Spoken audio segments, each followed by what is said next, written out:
If Robin Williams would be the best skipper on the Jungle Cruise, then Klaus Kinski would be the worst. This is Aguirre, the Wrath of God.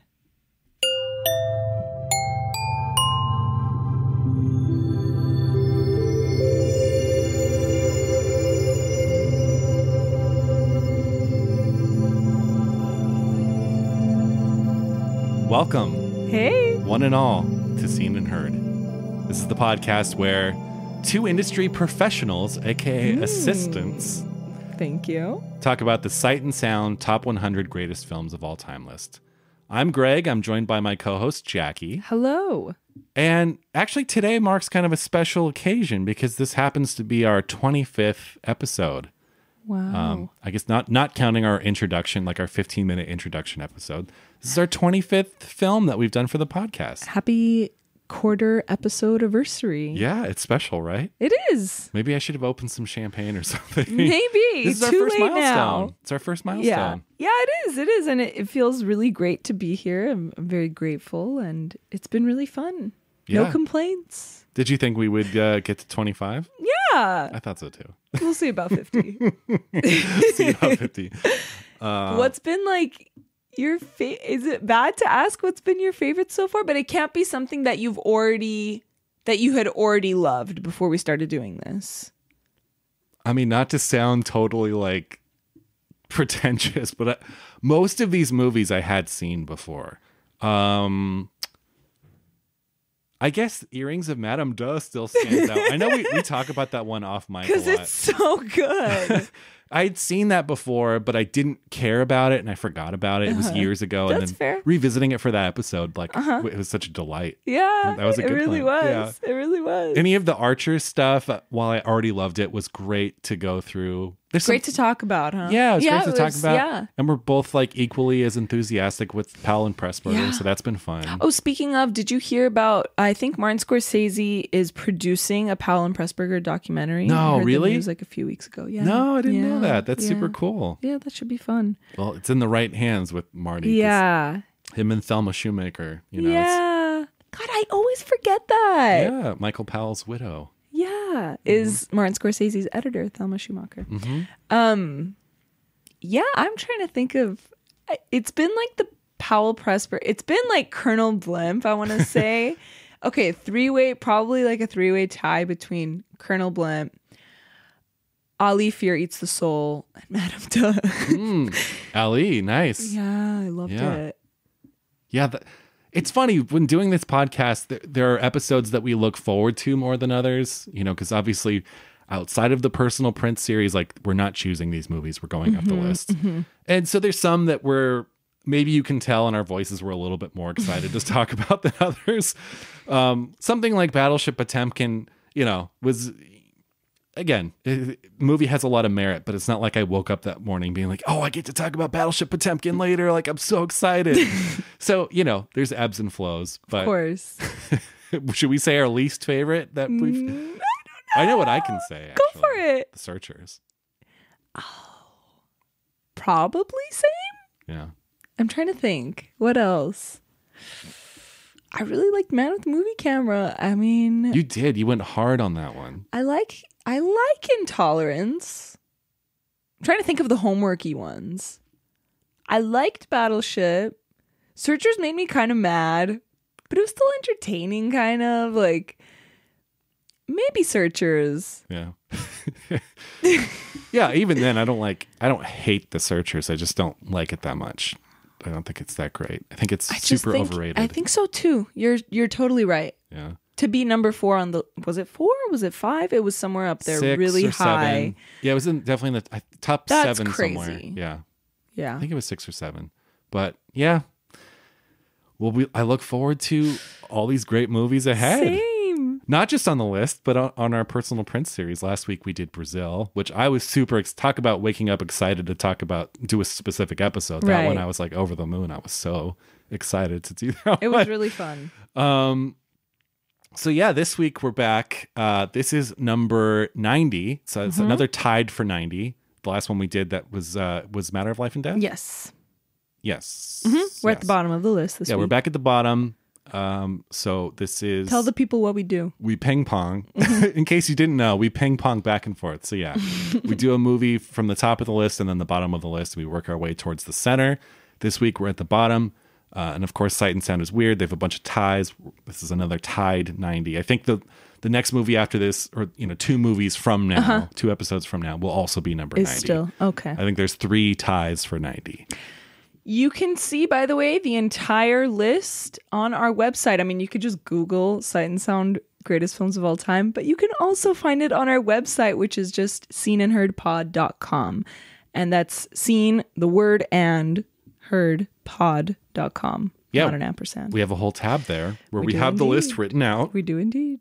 And there's a neat little check mark next to each of the movies that we've already done.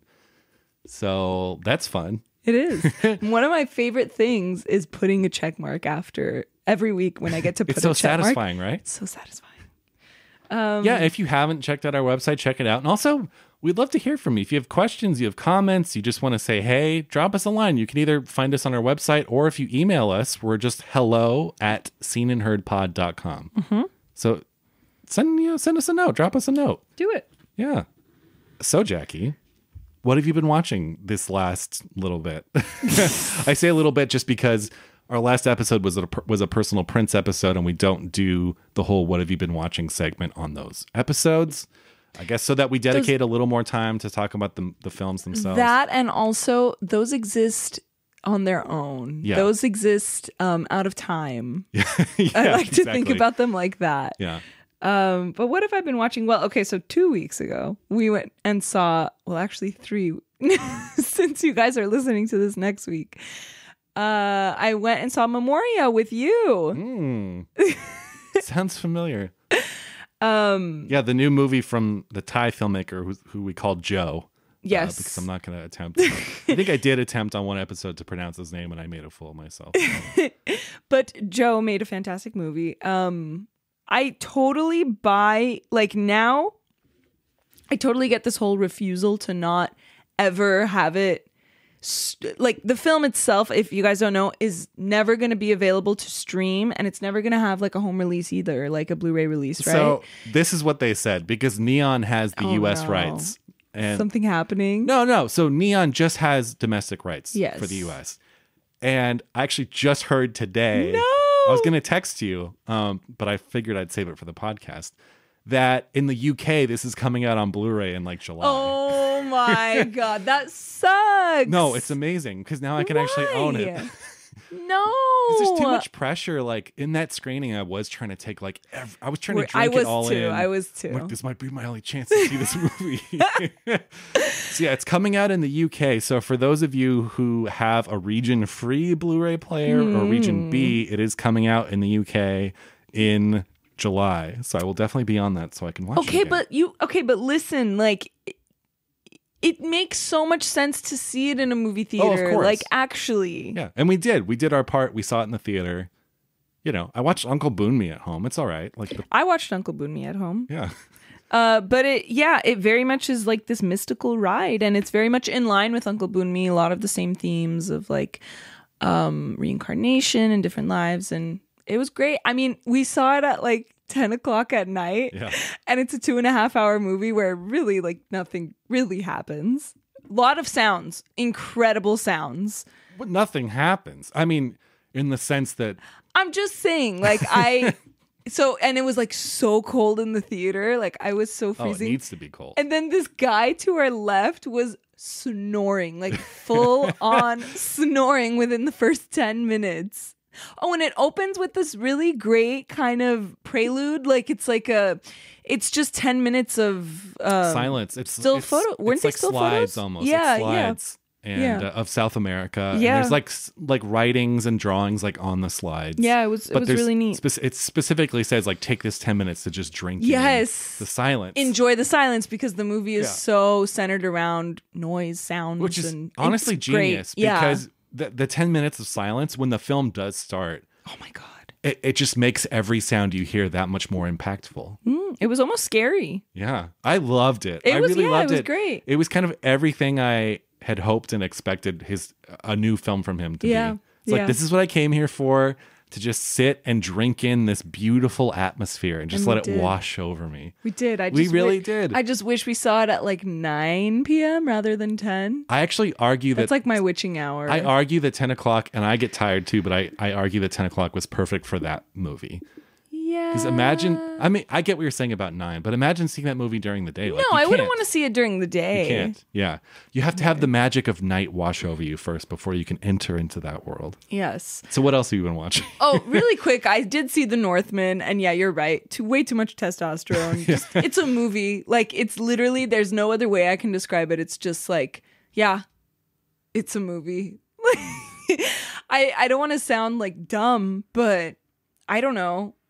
I mean, it was fun. Like, whatever. I went to the movies with my friends. We saw this like crazy action movie, but I don't really have much to say about it. But I also like Reincarnation, Different Lifey. I did see The Double Life of Veronique. Oh, okay. By Kieslowski, and it is 20 out of 10.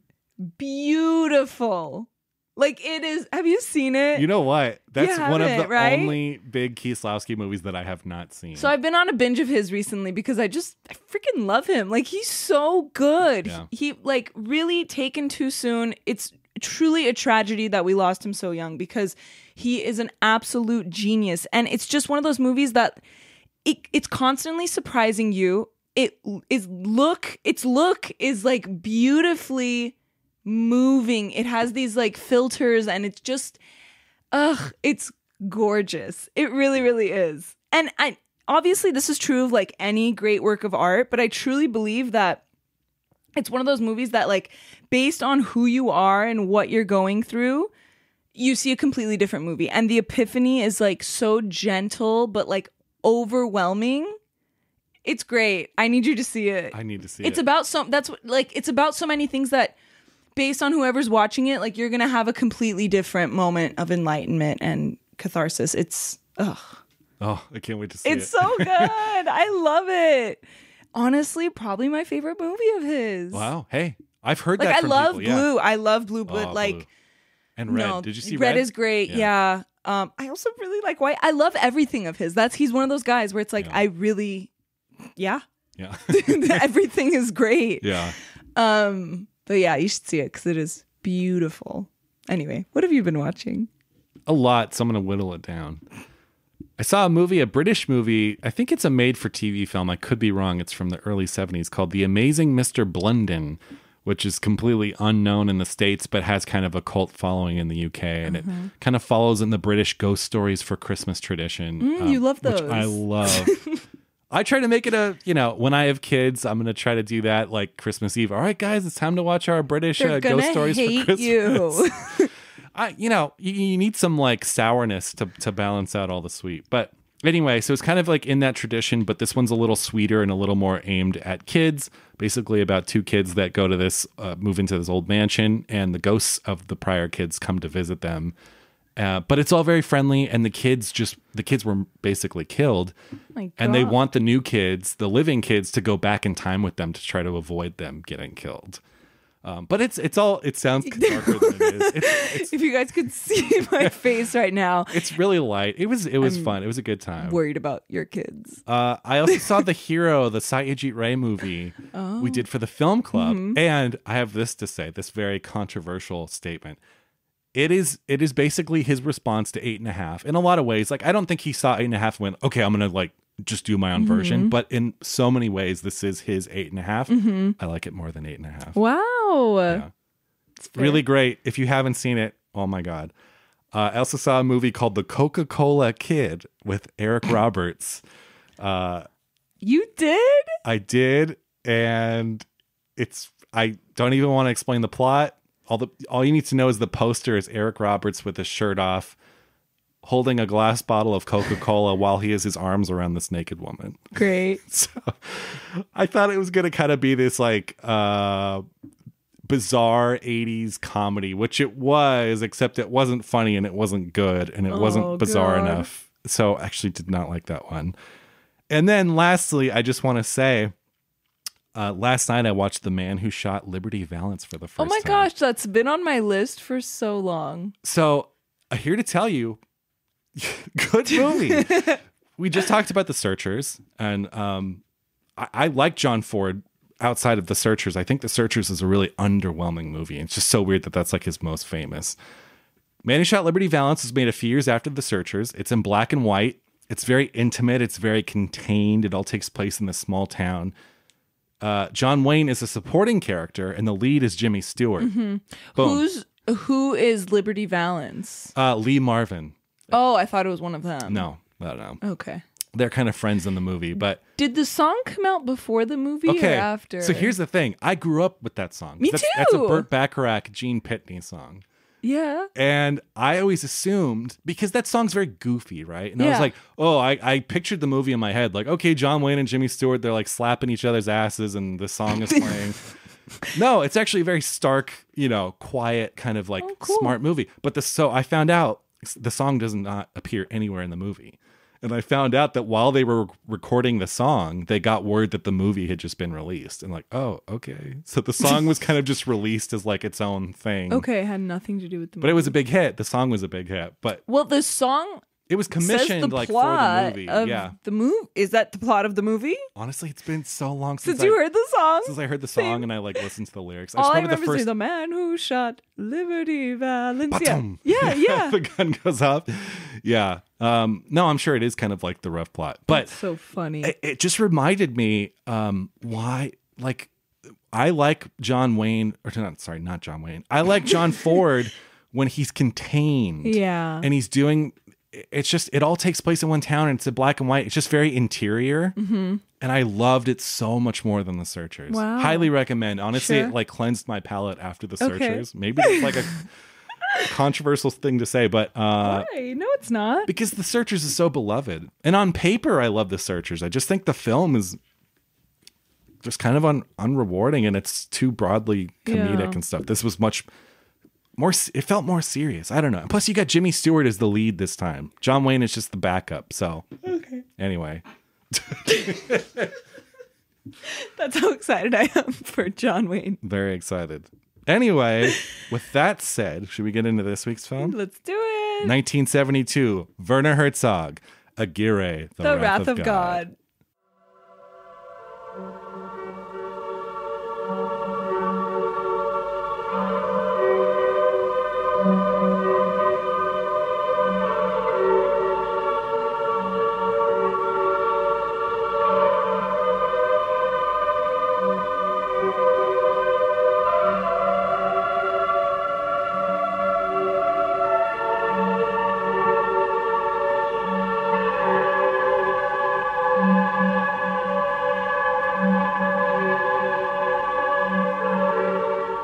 Aguirre, The Wrath of God is a 1972 West German film written and directed by Werner Herzog. Cinematography by Thomas Mauck. It tells the story of a doomed expedition for El Dorado by Spanish conquistadors in Peru in 1560. The titular character, Don Lope de Aguirre, leads a mutiny against his group's leader, Don Pedro de Ursa. Aguirre, along with his men, his daughter, a completely deluded monk, and several enslaved indigenous people ride down the river on wooden rafts with the hopes of finding El Dorado and eventually overthrowing the Spanish colonists in Peru to claim the entire nation for themselves. The megalomaniacal and murderous Aguirre violently threatens his crew and eventually kills the nobleman he himself chose as monarch for their new Peru.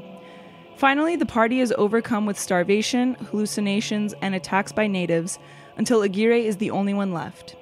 He drifts on, clutching a monkey while talking of his big plans for power and fame. Yeah. That's what happens. It is. The film stars Klaus Kinski as Don Lope de Aguirre, Rui Guerrera as Don Pedro de Ursa, Del Negro as Brother Gaspar, the monk, and Helena Roya as Inés de Atienza, who is Ursa's mistress. The film was partly produced by a television station, which released the movie on TV the same day that it came out in 1972. Ahead of their time. Right? Sounds familiar, right? Yeah. It's so weird. When I read that, I was really, really surprised. And Sad. So Herzog basically thinks that's why the movie didn't do that well in Germany. But, you know, it became kind of like an art house classic, a cult favorite pretty instantly. It was very popular in the US and Europe. And the film was shot in 5 weeks in Peru, actually on the Amazon River in the rainforest.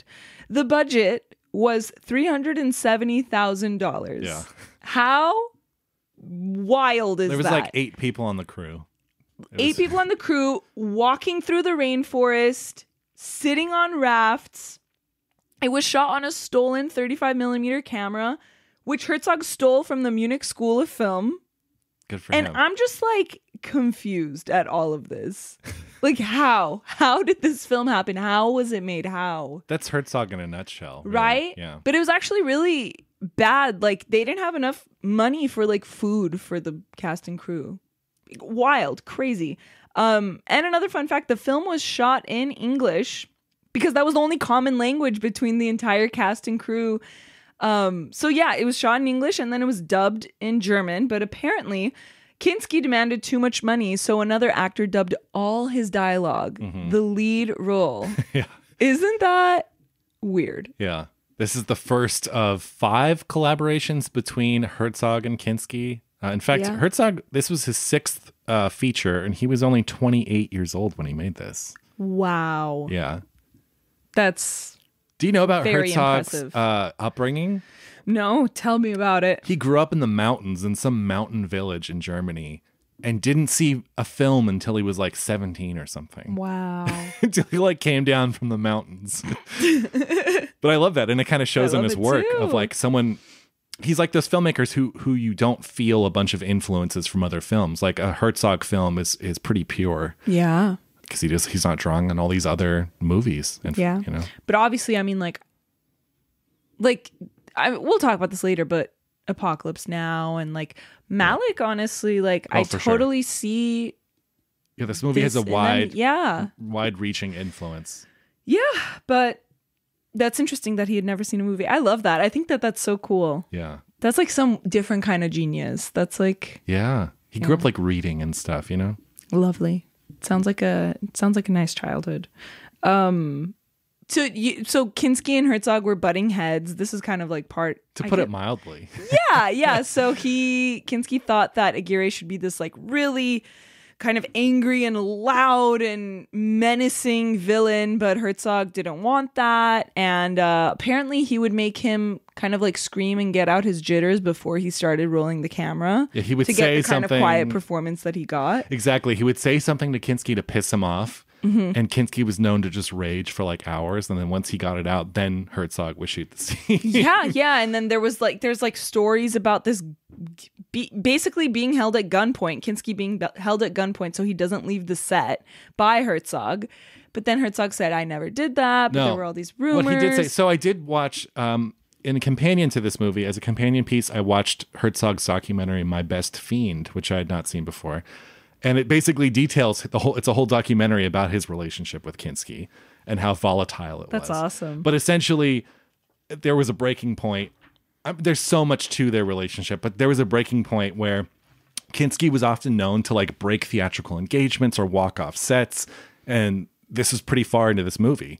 And Kinski was threatening to walk off, and Herzog just walked up to him. He's like, if you leave, like there's going to be, I have a rifle back there. And as you're walking away, I'm going to put 8 bullets in your head, and 1 bullet's going to be in my head after I put them in yours. And then Kinski stayed. Oh, and he said that in the doc. Like that was confirmed. He says that by in the him. doc. Yep. So Wow. basically, Kinski's this wild animal that needed to be tamed. But yeah, he was extremely volatile. Such an interesting actor. I mean, he'd been around since the 50s, like had been acting since the 50s.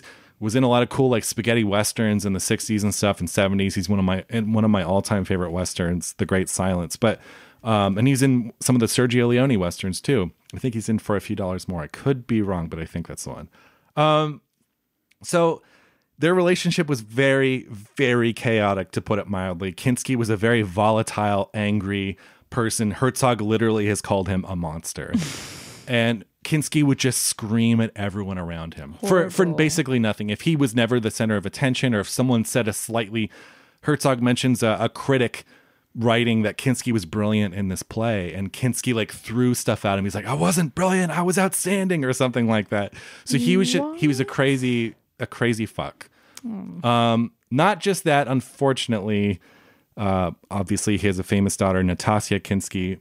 Not her, but one of his other daughters, after he died, had claimed that he had sexually abused her from when she was 5 until she was like 17. Oh no. So ironic. By all accounts, Kinski was a terrible, terrible person. Damn. Yeah. I mean, but he makes, he is a magnetic screen performer, and you can see why Herzog kept putting up with his shit. Yeah. I mean, Herzog's also a little crazy. Yeah. And I think he's the kind of person that gravitates towards impossible situations. Like Herzog has a film called Fitzcarraldo, also starring Kinski. I was going to mention which is all about pulling this huge ship over a mountain, of which they had to just do in real life. Yeah, like why would he put up with that again? Kinski in the rainforest. Yeah, I know.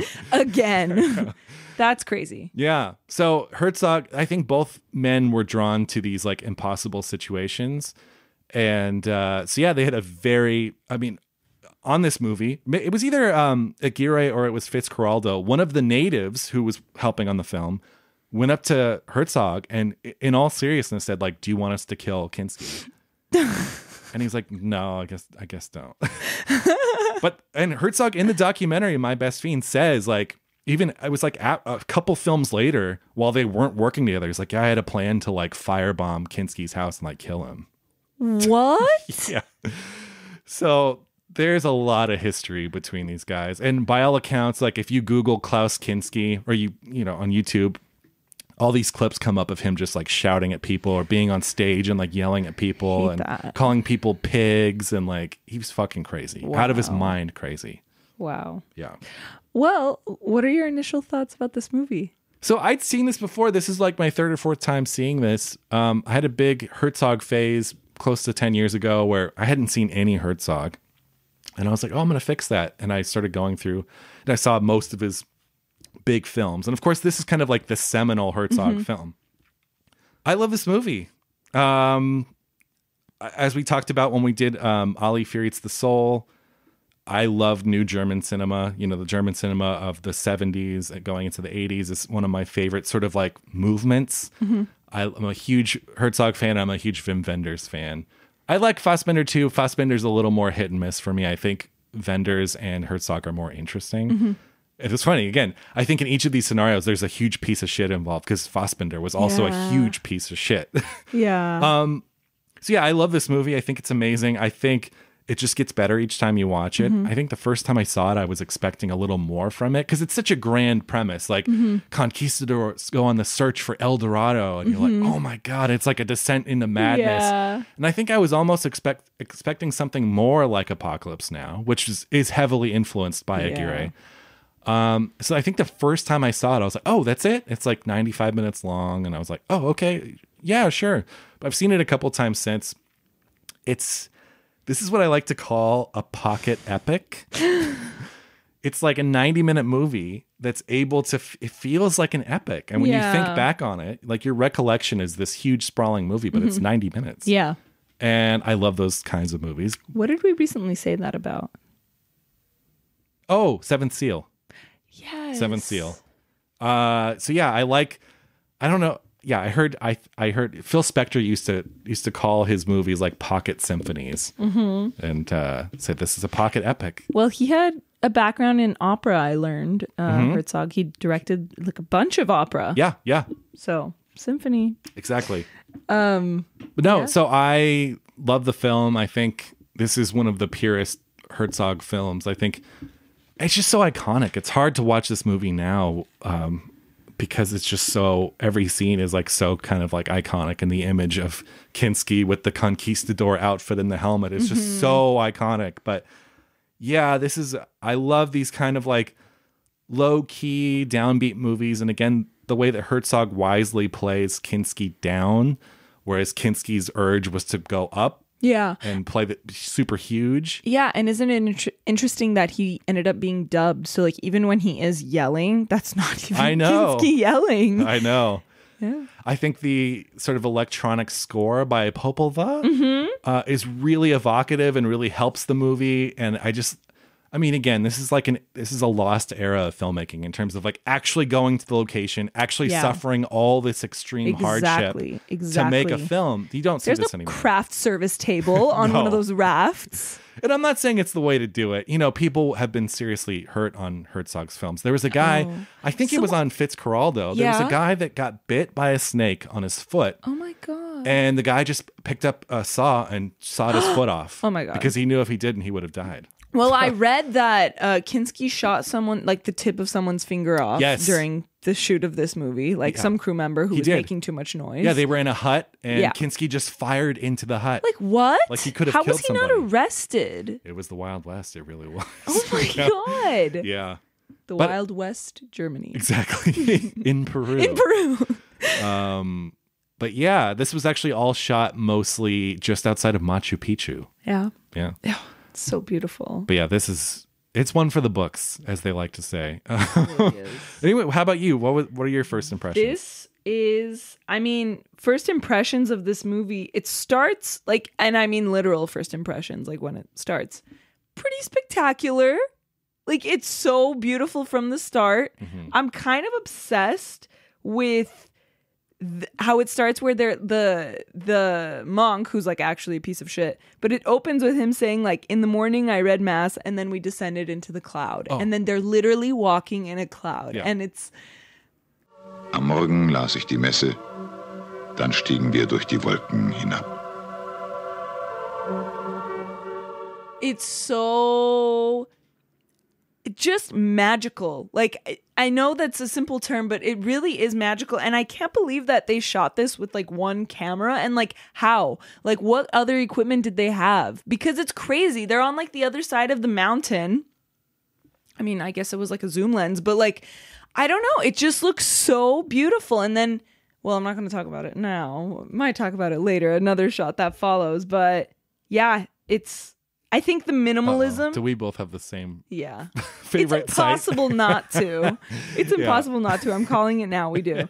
The minimalism is like so wonderful. And I had you prepped me for that. Like you said that this is like a very minimal movie. And it's wonderful. And I think that the fact that this had such a low budget, but it does so many things. You're right. They don't make it like this anymore. They just don't. And it's sad. It really is.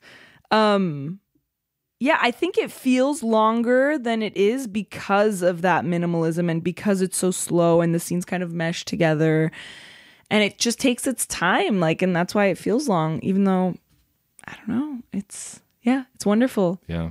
I loved it. I thought that it was obviously really enthralling and I was completely in the whole time.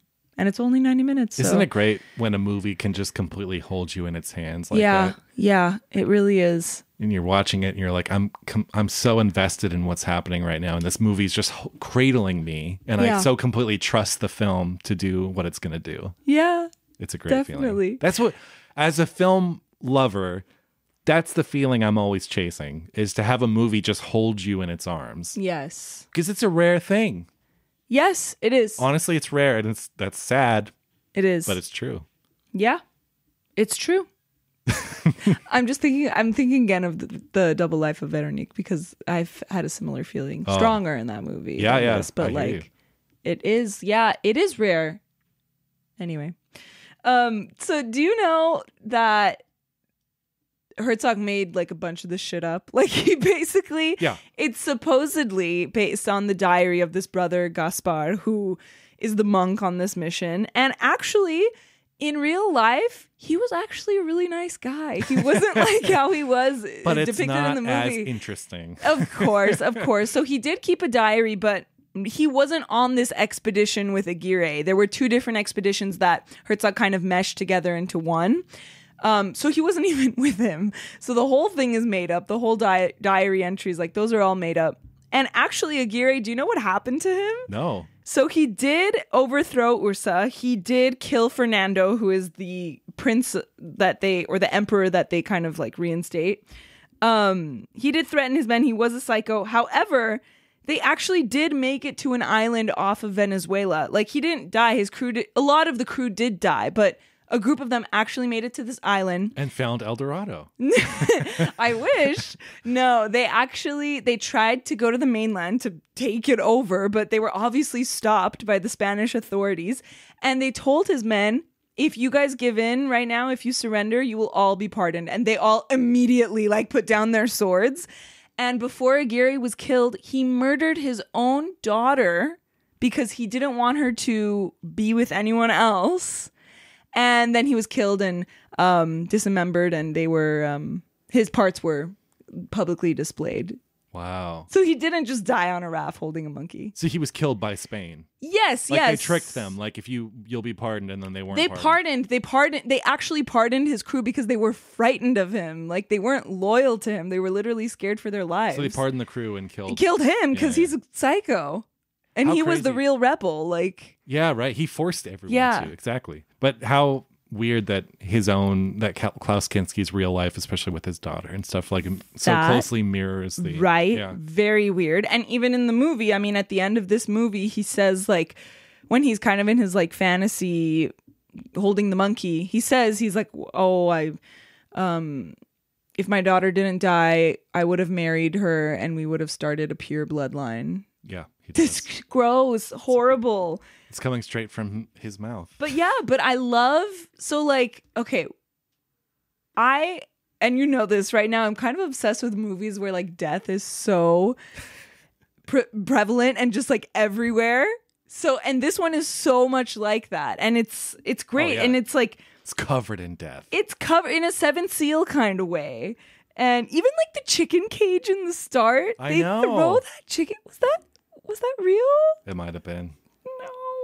Yeah, there's some unfortunate kind of animal cruelty in this. I'm sure. It doesn't go to the extremes of horse. Tuki Buki or anything, but it's still really upsetting. Yeah, the horse definitely. Yeah. And then there's he throws the monkey.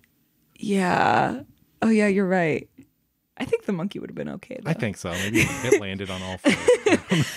Yeah, there's just bodies laying around, and the monk even says oh, our slaves are dropping like flies. It's everywhere. And it truly desensitizes you to a point where when he does kill Ursa, or when he randomly orders Ursa to be shot, I was like, yeah, of course. I wasn't surprised. Yeah.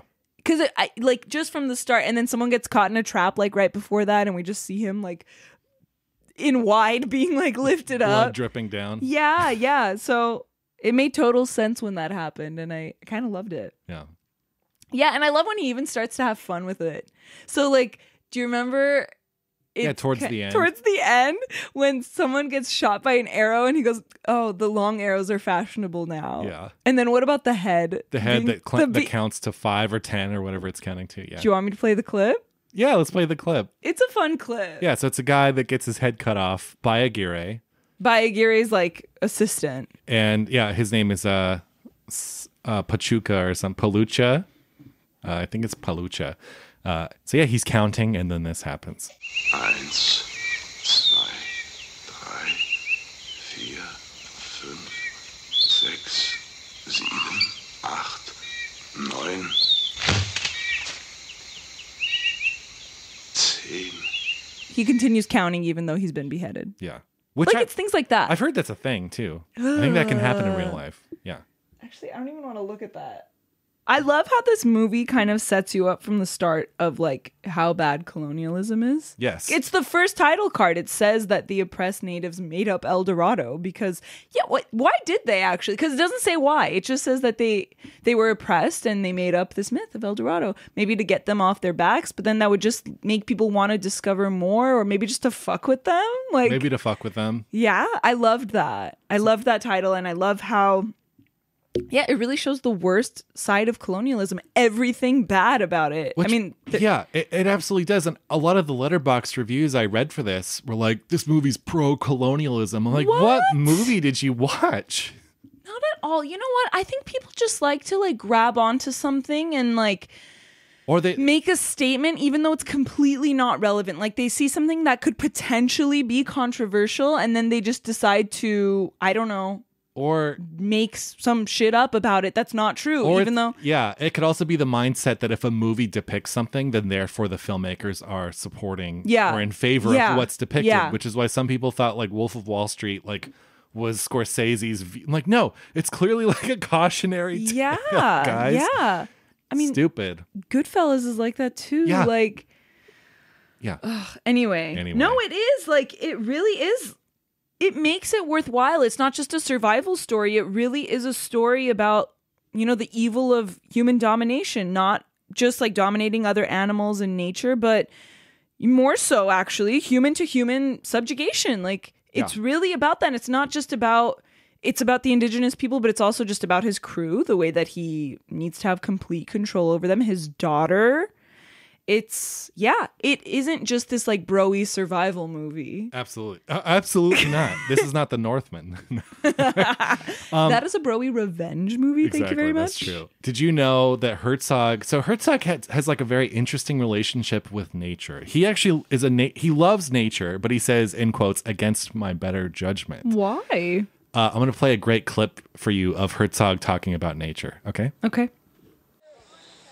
Kinski always says it's full of erotic elements. I don't see it so much erotic. I see it more full of obscenity. It's just, and nature here is vile and base. I wouldn't see anything erotical here. I would see fornication and asphyxiation and choking and fighting for survival and growing and just rotting away. Of course, there's a lot of misery, but it is the same misery that is all around us. The trees here are in misery and the birds are in misery. I don't think they sing, they just screech in pain. Taking a close look at what's around us, there is some sort of a harmony. It is the harmony of overwhelming and collective murder. Oh my God. No. So that's Herzog on nature. What a buzzkill. But he's also like I guess like a kind of a conservationist and stuff, which is weird because for years... You see it in the movie. You see it in the movie, but yeah, to him, I'm not just going to say the wilderness, but the jungle, I guess specifically is this... Well, this film, the jungle is a hellscape. Yeah. And unlike the films of like Terrence Malick, who again you can feel a lot of influence from Herzog, especially in the opening, I will say, and that is the most beautiful, calm part. Yeah. But you know, Malick is completely in love with nature. Yes. And they're beautiful movies, and this is nature as a hellscape. Yes. I like that about it. It's nature as a hellscape, but then it also has these like really beautiful shots of just trees. Yeah. And I think the bird noises, I mean, I'm going to talk about the soundtrack in a bit, but I think they're lovely. I know he thinks that they're screeching out in pain, but I don't think that's true. I think birds sing like to attract other birds. Like, I don't think they're in pain. I'm sure that's him and like the center of the madness of like one of his productions. Yeah. I think that clip is from Fitzcarraldo. I don't think that was recorded during Aguirre. I see. But I mean, going back to the character of Aguirre, I was wondering, like, why didn't he just make himself the emperor when he first? I don't think he could be. Why? I think he wanted to choose someone that was very like weak-willed and I don't know, maybe because it would be too. Yeah, I honestly don't think that he could be. But yeah, he gets pretty Hitlery in the end there with his pure race. Yep. But it's expected, right? This is like a West German film made in the 70s. But yeah, I mean, it is really interesting that like, I like how he made it up. Like he made up that ending of the daughter dying, but it still has that sting of the real Aguirre's like actual intentions with his daughter. Yes. So it was, every scene he has with his daughter is very creepy. Very creepy. Oh, don't worry, the horse is okay. Yeah. What is that first animal that he's showing to her that he's like, this animal is always half asleep? You know, I don't know what the name of that animal is, But have you seen the movie Road to El Dorado? It's a DreamWorks Yes, movie. yes, but a long time ago. So I rewatched it during COVID. It's bad. Is It's it not bad? good, which is really sad because Elton John did the music. The music is so good. I like grew up with that music. It was Kevin Kline Kevin Kline and Branagh. Kenneth Branagh. Yeah. But that animal makes an appearance in that movie. Oh. And its tongue It's is like just like hanging a out. raw. It's that Some like little roly rodent. poly type of thing. Anyway, movie's bad. That honestly breaks my heart. Which to is hear. sad, right? Because I remembered it being like good, except like Cortez is in it, like the Cortez, and he's actually a maniac. Like Wow. it actually depicts him as like this evil villain, which is great. Wow. But That's how you can tell it's DreamWorks and not Disney, I guess. yeah. Maybe it'd be fun to pair the Road to El Dorado with Aguirre It would and be. watch Road to El Dorado afterwards. It would be. But yeah, I mean, the hypocrisy of the church is really bad in this movie. Like, I was shocked at Brother Oh, Gaspar. for sure. He Yeah. is, He's he's disgusting. He really, really is. Yeah. I mean, that line he says about the church is always on the side of the strong, like that was bad. Yeah. He's bad. Oh yeah. He's I- trash. I have like real respect when they take those two natives in the canoe and he like shakes the Bible and he's like, I don't hear anything, and he drops it. Like, Blasphemy, kill him. it's Then they so fucking kill horrible. him. They fucking kill him. See, how is this movie pro-colonialism? I Give me a know, break. but Also, the emperor, the guy who's appointed emperor for that short term, as they're on the raft, he just says like, "I now take possession of Oh this my God, land." so funny. And that's hilarious. I wrote down what he says. Are you ready? He says, I solemnly and formally take possession of all this land. Like, what an idiot. You're literally just like drifting through it. You're not But even that's like, what happened. You're not Yeah. even stopping and like putting up like a sign that says, yeah, I claimed this, I claimed this. Like, you're just drifting through. Yeah. It just shows how stupid colonialism is. Yes. But yeah, that guy in the canoe killed me when he shook the Bible and And then gets killed for it. poor guy. I know. Honestly, I feel that so guy, bad. he wasn't even trying to be funny. It's a language wasn't, barrier. It's like, oh, this yeah. Bible is the word of God. So he holds it up to his ear to see Yeah, if he can and hear he said, something I don't like hear through a anything. seashell. Yeah. And then gets It's killed so for it. sad. And the woman's killed too. I know. Oh, and like when they're trying, they're doing the trial for Ursa, and they're like, Brother Gaspar goes like, okay, according to the jury, you're found guilty.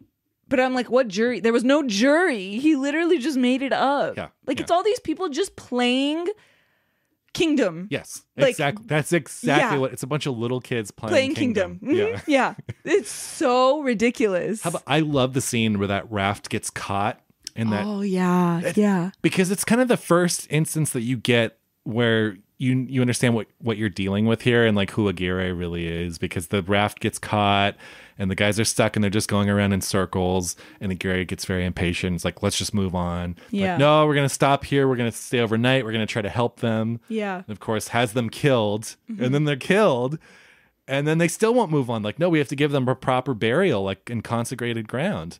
And they're still about to go over there. Blows And then them Aguirre blows them up with a cannon. Wait, did he kill them? I thought like He has- natives killed them. No. Oh, I think he had them killed. Really? I 'Cause they had think. arrows and They had arrows. I think they made it look like it was natives. It could be. You know what? Actually, it could have been natives. I don't know.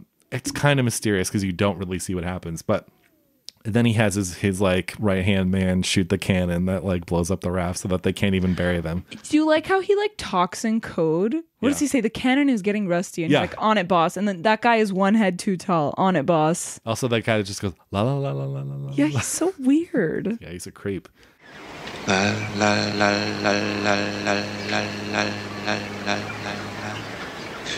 He's a rapist, or about to be rapist. Like, he's very creepy. The energy he gives off to the guy's like girlfriend or mistress or whatever. Yeah, He's very creepy. Yeah. But yeah, it goes to show too, because in that scenario, right, where they want to spend all this extra time to like bury these bodies, it shows how ridiculous religion is. Of like, okay, so you're gonna waste a whole nother day to like go get all those bodies, like retrieve them and pull them Yeah. somewhere and bury them, when it's like everyone is struggling to survive. Like, you should just move on. So it's like everyone in this party just has the most ridiculous beliefs, and that's why it's being torn in so many directions until he overthrows and takes charge. Yeah. Ursa's death is really sad. Like it's another thing. It was like so not sensitive. It's literally just like him being hanged wide, like about it too. So it's interesting. Quiet. Because he's shot early on and you're like, oh, he's gonna die. No, he hangs in there. It's surprising. He hangs in. Honestly, that the mistress of his, I'm calling her that because that's what they call her in the movie. The mistress of his like really must take good care of him because he stays alive. Yeah. He's conscious. And then when the emperor dies, the one who pardoned him, and like, okay, we're gonna go kill him, and you see them in that canoe and they're taking him off in the jungle. I thought that was in my memory. I'm like, okay, that's all you see, because then the narration is like, and we never saw him again. But then you actually get this whole scene of them putting the noose around his neck and hoisting him up in this very like, it's a very real way, the way he's hanged. Like, it's not dramatic. He just gets like slowly hoisted up. And, yeah. It is a really good scene. And related, that's like, I love that moment because it kind of intercuts with her name is Inez, the mistress. It intercuts with just Inez, a shot of her from the back, and then we're back with him in the canoe about to be executed.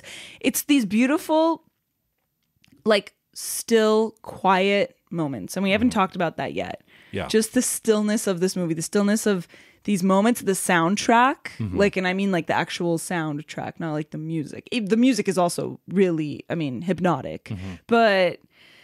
Yeah, I love those super slow, quiet moments, and most of the movie is made up of those, it's so simplistic, but it truly is just like stripping the literal and hypothetical noise and action. You strip it all away, and what are you left with? You're left with these characters' minds and their feelings. And it's so genius. Yeah. But it's so simple.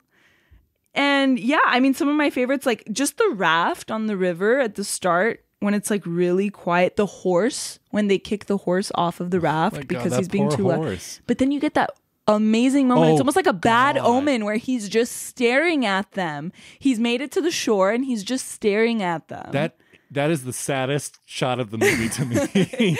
Because it's sad, but I also see it as kind of like he's like cursing them. You think he's cursing them? Yeah. Yeah. I think the horse has the upper hand because he's made it to shore. There's plenty of greens for him to eat. There's plenty of water for him to drink. He'll be fine. That's true, but that horse has been raised domestically. That horse is being raised, being fed and stuff. You know what I mean? Yeah. And I don't know. Maybe the horse just like in its outfit, because it has this whole like headpiece on, and it just like comes ashore and it's just standing there staring at them as they drift away. No, he has the upper hand. You know what? I bet that horse like lives a long and fulfilling life. I agree. But they even say it in the movie. They go, I forget what part they're talking about, but they say like it got quiet. And then something bad always happens when it gets quiet. Do you remember like one of the characters says that? And that's what happens in the movie. I love it. It always happens. What about there's this one part where they see this like they're looking at the shore and they see movement, and then there's like a group of natives there, but it's quiet. Yeah, they don't move at all. It's completely quiet. And then a few more appear. It is so unsettling and the so cannibals, effective. Right? Yeah, it's so good. I love when they go to the camp. They go to the village and they scare them off with like the guns and stuff in the cannon, and they slowly realize that it's a village of cannibals because they see bones and like eaten arms and skulls and stuff. And that's another great quiet moment for me. That's when Inez just walks into the forest, right? I love that moment. That's really powerful. It is so good. I love how she is not like theatrical at all. She kind of keeps her cool the whole time. And Aguirre really like, he's surprisingly like not that mean to her. I guess not. He's really not. I don't know if he's like scared of her.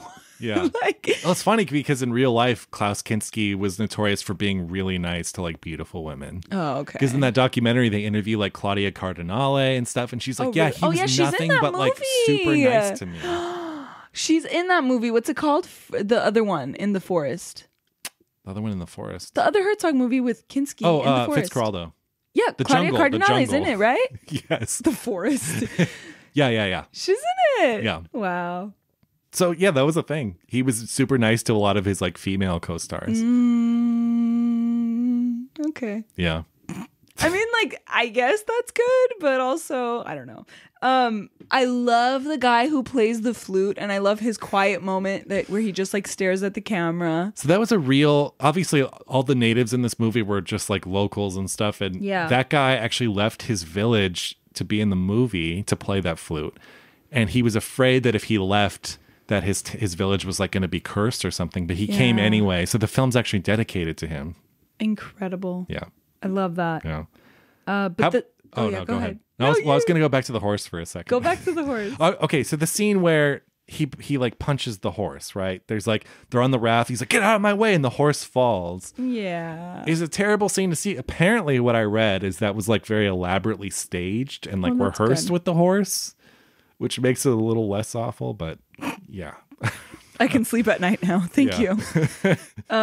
But speaking of like, just like stillness and soundtrack, let's talk about the actual music, which, as you mentioned, it's by a band called Popol Vuh. Yeah, something like that. And I really like it. I love like how sparse it is. I like that when it comes in, it really is this kind of like mesmerizing. It adds this quality that's just dreamy. Like, I love how it doesn't cut between, like, the music starts when everyone is like kind of starving.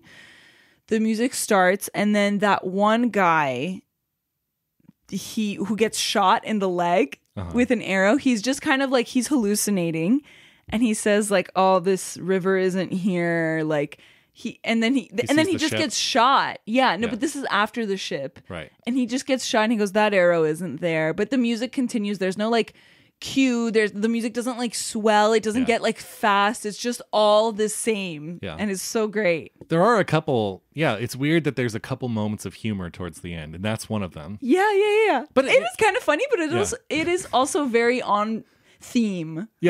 Like it's not out of place. No. But I'm also glad there's not like more humor than what's there.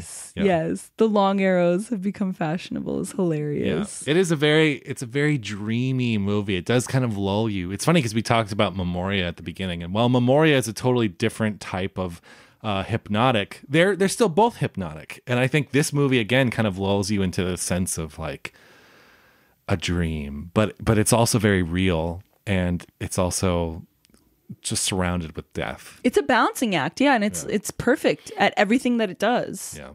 What about the ship in the sky? I love it. I love it too. I think, did Coppola use that for Apocalypse Now? I'm trying to remember if there's a ship in the trees. It's been a couple years since I've seen it, but it sounds familiar, but I don't.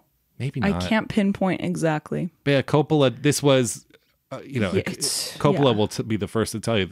Apocalypse Now was majorly influenced by, well, obviously it's an adaptation of Heart of Darkness, but it's also Aguirre. Yeah, it really is. But I will say, we're getting to Apocalypse Now. It's on the list. We'll get to it in however many episodes. But there's something about me. When I was younger, it was all about Coppola's vision, with huge performances and a loud soundtrack and stuff and crazy colors and smoke. The older I get, Aguirre is just more my speed. I've only seen Aguirre once, but I like it more than Apocalypse Now. I think I think that's what I'm trying to say. Again, they're different movies, kind of, but there's a lot of crossover, and they do cover a lot of similar themes. They're done sort of similar styles, and I will say for my money that I think I prefer Aguirre also. I do too, and I think it does. I think it does psychology better. I think Aguirre is better at being this like psychological drama than Apocalypse Now is. Yeah, I guess because it's more low key. Like I think that's the key. I think the fact that it is minimalist and the fact that all you have are these characters and what's going on in their mind, like I think that's really important. With Apocalypse Now, it is pretty loud and these huge performances, and it's loud, but there's also a long stretch with like them on the boat. Yeah, but then they get attacked and it's like crying and holding them, like cradling, and like explosions. Well, there's more humanity in Apocalypse Now, I suppose, in the sense that they're more like they're better people. yeah, that's true. Can I just say how terrified I am of like any like any time between like, I don't know, 1 AD until like maybe 1750s, like anything in between that, I am terrified. Like, can you imagine how much it sucked living in that time? Like in that entire span of time, it was just bad. Why did anybody sign up to go on this journey anyway? Bad. Can you imagine? I can't imagine living in 1560. Like, that sounds so awful. Imagine too, so on the raft they had like this makeshift bathroom that I'm sure just smells terrible. I would be so afraid to go in there. But like, why weren't they just going over the side of the... There must have been like a hole in that bathroom that was just going... I guess it was just for privacy. Down. Still, that's gross. It's so bad. Oh, and then can we just talk about the narration? I love how you see something that's like kind of obscure, maybe, or like you don't fully understand what you've just seen, and then the narration comes in to give you like details and clarity. I love that. Yeah. It's used sparingly and it's used well. And I love that it's from the father's point of view. Yeah, even though he sucks. Yeah, but it adds, because he's like the record keeper, right? Exactly. It's almost like a documentary. Yeah. It really does lend to the like slow, dreamy atmosphere though. Mm-hmm. But yeah. I agree. Do you want to do favorite sight and sound? Yeah, I think we have the same favorite sight. I think we do too. It's gotta be. It's the like one of the first shots in the movie where you see the caravan. It's the moving shot. It's the big tilt. It's the tilt, yes. So you start at the top. It's funny because Machu Picchu is right there. And in the documentary, Herzog talks about Kinski throwing a fit because he wanted Herzog to frame Machu Picchu in the shot. And Herzog's like, this isn't a postcard. It's like, we're making a film. This is not that kind of movie. I'm not going to use this money shot just for the sake of it. Yeah. But yeah, it's that long caravan. There's this, again, you don't see images like this in movies now because it's all these people and it's kind of a rocky path. Like, it doesn't look super safe. But yeah, it's this very slow tilt down the mountain. Beautiful. What I love about it too is you see people way in the background, and then as you tilt down, people are closer and closer to the camera. Yes. Beautiful shot. It is. Oh my God. It is gorgeous. Yeah, how could it be anything but Exactly. What about sound? Sound is actually one of those moments of silence. Oh. But there's like the bird noises. I'll play it for you. It's when they first get on the rafts. And I think I was just blown away at how little drama there was. You know? Yeah. Like, it's just so still. It's like it's not melodrama. Yeah, that's what. Yeah.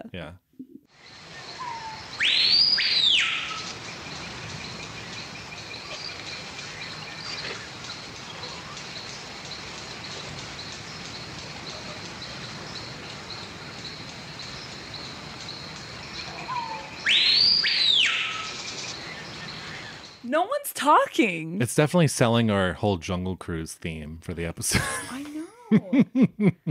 I know. Apparently, did you know that Aguirre makes an appearance in the new Jungle Cruise movie with Emily Blunt and... Oh, wait, you're being serious? Yes. I thought you were telling a joke. No. I thought you were like, I'm sure it's like the spirit of Aguirre. It makes an appearance. What? Yeah. Like, he's a character in the movie. Wait, really? That's what I read online. I believe you. Holy shit. Yeah. Cool. What's your favorite sound? It was between two. In fact, even as of now, I don't know. I'll just do both. They're both really short. The first one is just the flute player. I love the flute.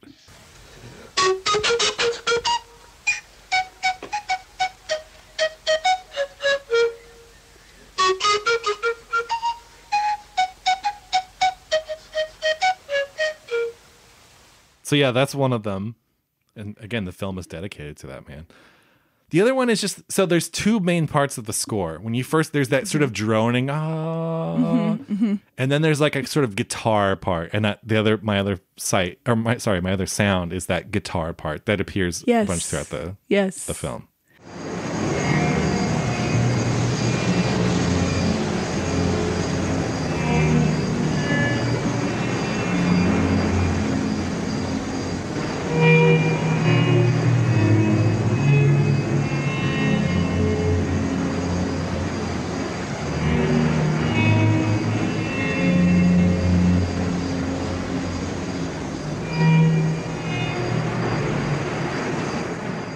Very cool. Just has that late 60s, early 70s guitar sound that I love so much. Yeah. And it's also funny. I noticed that the credits stop at one point. Someone says something like one of the guys, like, he says something about crossing the river, and then it starts up again, and that's when your music comes in. Yes. Like, it starts with, like, director of photography, and then the credits just start again. Yeah. It's interesting. I dig it. I dig it, too. What does Pauline say? Pauline. So this is a segment we do called Pauline Says, where we read Pauline Kael's review of the film. In this case, strangely enough, I could not find a review for this film. So I don't know that Pauline Kael actually reviewed Aguirre, but she did review Fitzcarraldo, a later Herzog Kinski collab, and she mentions Aguirre in it. So I will just read the sentence. So she's talking about Fitzcarraldo here, but she does say, the biggest disappointment in this epic written and directed by Werner Herzog is Peru. After a visually promising beginning, Herzog seems to lose interest in the external world, and no one in this movie has much of an internal world either. Though the shots are lovely, they're held too long, and they don't have the ghostly, kinky expressiveness of the great images that sustain one through the dragginess of Aguirre, the Wrath of God. So we know at least that she thought Aguirre was better than Fitzcarraldo. Did she like Fitzcarraldo at all? No. It sounds like she didn't really like it. And it's hard to tell. It sounds like she liked Aguirre more, but it's still hard to tell if she really liked Aguirre or if she just liked the imagery. I'm surprising because it did become this like pretty popular art movie in New York. Which like one? Aguirre. I'm surprised she doesn't have a I'm really surprised. review. I really dug. I have most of Pauline's books, the ones that cover this period. Couldn't find it there. Couldn't find it online. So as far as I know, again, don't take me 100% for this, but I could not find a Pauline Kael review for Aguirre. Wow. Also, I think too, Aguirre's 90 minutes and her negative review of Fitzcarraldo is almost 3 hours long. No, are you serious? So I think that that plays into it too. So maybe she was just like, oh, at least Aguirre is merciful because it's like half the length. Yeah. But yeah. Well, that being said. Well, since we didn't get anything from Pauline, we will turn to the people and read some letterbox reviews. So this one's great. This is 4.5 stars. A bunch of idiots go to South America and pack the wrong clothes. Love it. Half a star. Probably the most underwhelming and tedious adventure movie I've ever seen. The scenery was great, though. Half a star. It was really slow paced. That's it. 1 star. That's one German-ass movie. I saw that one. No, that was one of mine. Oh, I love that one. Oh, I do love this one. 1 star. Never taking a film class again. Here's one that's half a star. This was ... awful, dreadfully slow, and the dubbing was distracting. I felt like I was watching a movie made for $20 for some kid's school project. See, that's horrific to me, that you can't appreciate this movie kind of has I wouldn't say, it doesn't have a lo-fi quality, but it definitely has, I think they're just mistaking the minimalism for cheapness. There's a part where like water gets on the lens, but it's like, it's fine. No, like they're on the river. It adds to the experience. Yeah. It makes it feel more earthy and tactile. Yeah. This person gave it 1 star and said, painfully boring. I could barely sit through it. It was also distinctly uninteresting in its directorial style, though I've heard nothing but great things about Herzog. I also thought that the actors were incredibly lazy in their performances, and the stylistic choices were a bit awkward and didn't quite land very well. I hate that my introduction of Herzog is through such a shitty film. I really hope I'd be able to look past this in the future, though.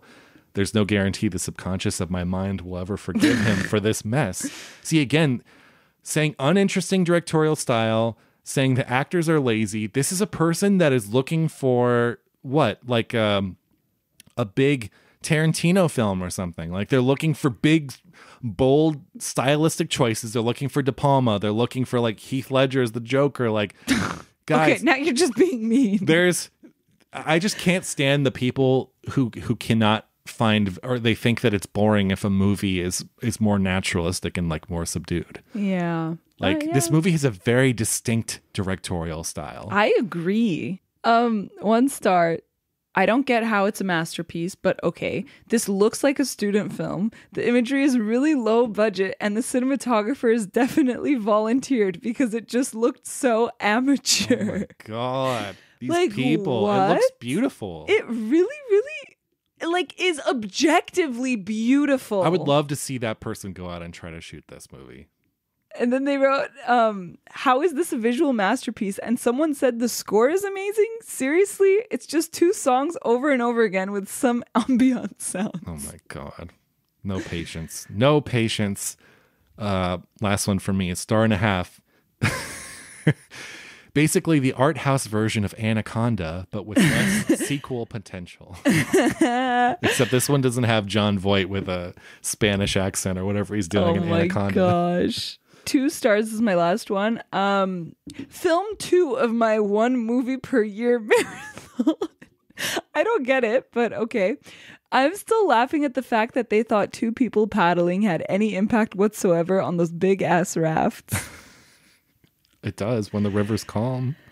Yeah. I love how like unpredictable the river is, but they were like actually shooting on the river. Like that is crazy. Yeah, they got like production was a genuine nightmare because the water would rise and fall and their stuff would actually get washed away and people were miserable and people were sleeping in huts. Actually, Herzog talks in that documentary about living in a hut for the first part of production for this, or maybe it was during pre-production, and he lived with this woman that had like 150 like hamsters or something. And he slept on the floor. He's like, at night the hamsters they were guinea pigs. He'd be like, the guinea pigs would just crawl all over me, so I had to like move to this barn. What? And then he talks about the train leaving for the first day of shooting and they forgot to wake up Herzog, and so he was like running in his bare feet across like these rocks to get on the train. He cut his feet up and everything. Oh my God. See, Herzog comes from a very old school physical mode of filmmaking where you sacrifice yourself, your emotional well-being, your physical well-being for your art. Listen, only 5 weeks. It was a 5 week shoot. Yeah, it was a 5 week shoot. Like, yeah. That's short. Yeah. Yeah, he teaches a film school or a film course where he doesn't teach like theory or anything. He just teaches you practical stuff. So he teaches you how to like fake an ID. He tells you how to pick locks. What? Yeah. The man stole a camera. He comes from that guerrilla school. That's so funny. Yeah. I kind of love it. He's the real deal, He is the real deal. Yeah, that's funny. But it just goes to show, like, people always talk about how hard it is to make a movie nowadays and how expensive it is and how you'll never get the money to make a movie. But it's like, look at these guys. Yeah. Look at what they did. Like, them, French New Wave, it is possible. It can be done. You just have to risk your sanity and your life. No, I mean, I think there's a way to be smart about it, but you don't need $100,000 budget for craft services. Like, you don't. But you also need to feed your people good 3 food. meals a day, yes, and some snacks, but you don't need green juices. You don't need any of that shit. You don't need it, but you also can't do like a Little Caesars pizza, because I hate when people do that. When you show up and they're like, oh, thanks for helping, here's a Little Caesars. And you're like, come on. No, there's a way to be classy about it. There's a way. There's a way to do it with class. But that's all I'm saying. That is one of them. Honestly, I think I'm guilty in like past shoots of like overdoing it on the food, of like stuff that's a little bit nicer, just because I feel like if people are there for free, although have good hot meals, yes, yeah, you have to treat people well with food at least. Yes. Yeah. Well, this has been really fun. I love this movie. Yes, me Good too. find. Good find. Yeah. What's next week? Next week, we are doing a movie called La Talente by Jean Vigo from 1934. It is number 12 on the list. Yeah, this is another, it's a big deal. The movie's a big deal. Although I you know what? I think I've seen part of it. I have not seen the whole movie, even though it's a short film. I think it's like an hour long. But this will be like basically a first time watch for me. For you too? Yes. Yeah. Well, you should join us next week. It's a short film. Yeah. Give it a listen. Thanks for joining us this week for Aguirre, The Wrath of God. I feel like this was, it's our 25th episode. We're doing Herzog. 25th. This was a fun one. I like this one. It was fun. It was great. Now we're just going to play some noises from the jungle for your listening pleasure. Enjoy the silence. We'll see you next week. Bye.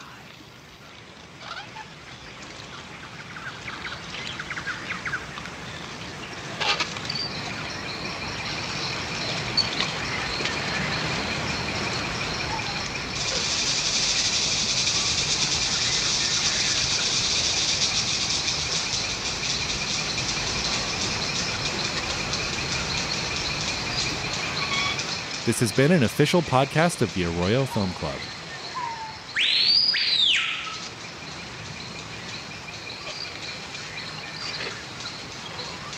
Seen and Heard is Jacqueline Pistachian and Greg Kleinschmidt.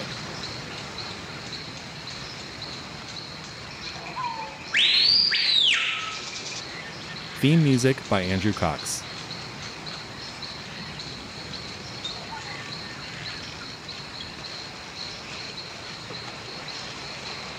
You can find us at seenandheardpod.com.